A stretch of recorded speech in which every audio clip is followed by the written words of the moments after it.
Hey guys, Lee Anderson, a member of parliament, recently took aim at the Labour Party over a leaked report that tied issues like two-tier policing and grooming gangs to the far right.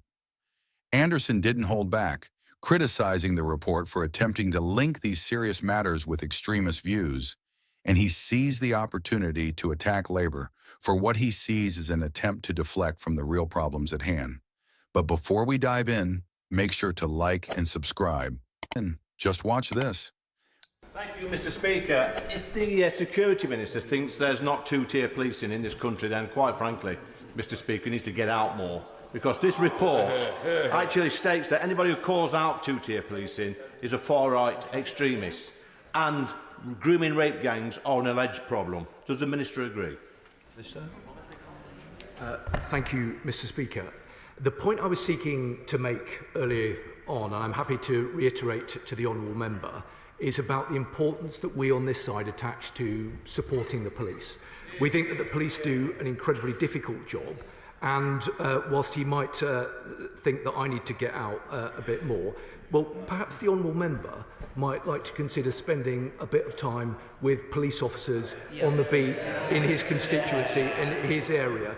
If he were to do so, I'm quite confident that he would see that they are exceptional people doing difficult work under difficult circumstances, and there is a real risk that by seeking to progress this narrative, it undermines the important work of the police. Lee Anderson is calling on the Education Secretary to put an end to teachers promoting what he describes as dog whistle, divisive politics in the classroom. Lee Anderson. Thank you, Mr. Speaker. Unfortunately, there's a minority of teachers who subscribe to the sort of dog whistle, divisive politics sometimes seen from the opposition benches, and the benches down here, by the way.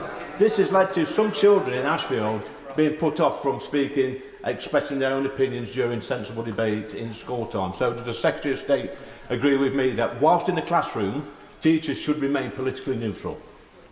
Mr. Speaker, I've had the privilege of visiting hundreds of schools across our country, and I tell you, children are usually never backwards in coming forwards with their opinions in the schools that I visited, and I would hope that is the case in his constituency too. Of course, schools have a duty to promote issues such as fundamental British values, and schools are also subject to long-standing legal duties which do prohibit them from promoting partisan political views.